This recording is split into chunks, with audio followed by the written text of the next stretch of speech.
What's going on, guys? T Blake here, and today I'm going to talk about something that resellers really don't like talking about, which is some of the mistakes that they've made.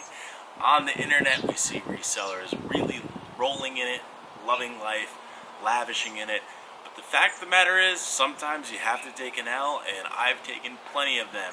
Next to me are the Sakai Blazers. Took an L. I personally love this shoe. I'm going to put on a pair myself.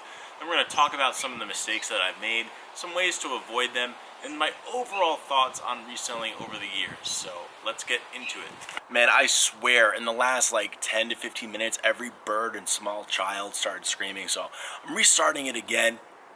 Video's snapping in and out. Hopefully we'll keep it. I'll try not to be so animated with my hands. And I got that smoker voice today. One of the things I love about reselling is some of the tools that we have, right? So StockX is a pretty good indicator of when things are baked in. Now with these blazers and waffles over the weekend, the blazers were baked in between $500 and $700, and the waffles $300 to $400.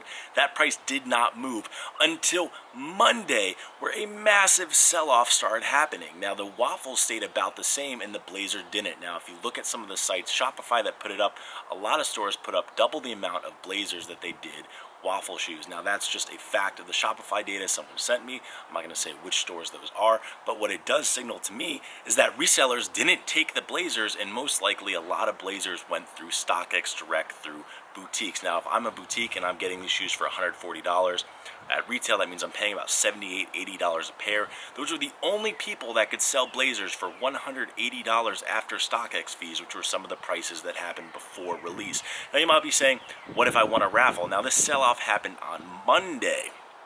Raffles didn't get announced till Wednesday night. So that sucks, because as a reseller, you can't really compete with a wholesaler. I'm not saying there's anything wrong with that, because there are some huge challenges to running a private store, but I got absolutely fucked on this, and I'm going to hold on to them and hope that they go up. I love the shoe. I think they're great. The waffle obviously got a lot more marketing, and excuses are for losers, but while we're on the subject of losing and losing out, and on the subject of holding, there's a lot of things I held that I should not have. One of these was the Fresh Prince Jordan 5 NRGs. I really thought that was going to go up. Now, I didn't lose any money on them, but I held on to them when I shouldn't have. On the other hand, there's some shoes that I sold way too cheap, way too early. Chicago Off-White Jordan 1s dead stock I sold for $1,350, and people were telling me I was high, I was charging too much. I was arguing with people. That shoe was on StockX for $3,000. I was selling my Off-White Zoom Flies, my Blazers, $500, $600, double in price. Now, while those are some reselling mistakes, I haven't been completely an idiot, and there are some models that I expect to continue to go up.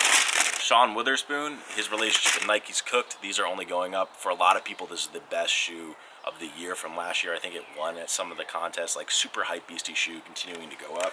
You'll remember these, dead stock. This shoe I was selling, I think, like $600, now $1,500 on StockX for big sizes. Absolutely insane. And a more recent release I'm holding, Travis Scott Jordan 1. So that's something else that I feel is going to go up. wait for this wind to go away. So what really determines these going up? A lot of it has to do with celebrity influence. There's a lot of different cultures that are interested in sneakers around the world, and the way that they get news on sneakers is very different in different places. But one thing that remains the same is celebrity endorsement. So you see a lot of these shoes here obviously have been worn by a lot of people, and that always drives up the price, because people aspire to look and dress like what rich and famous people do. Just a fact, and I hope rich and famous people wear these fucking blazers, otherwise I am done. I'm just kidding, I'm not done. I've taken some L's before, like I talked about. But again, if it was called making money, we'd call it making money, but it's called reselling, and these are some of the hiccups that I've had. Hopefully you guys enjoyed this video. Let me know what you think shoes are on the rise. Let me know what you think about these blazers. Like I said, I genuinely do like the shoes, so especially the Snow Beach color too. So we'll see what ends up happening. And as always, you can follow me on Twitter, and if reselling sneakers isn't your thing, you can always visit Kicks Under Cost, where I focus on sneakers under retail. Hopefully you guys enjoy. T Blake signing out. Peace, guys. Oh, also, y'all don't have this shirt. Got a little friends and family on the back.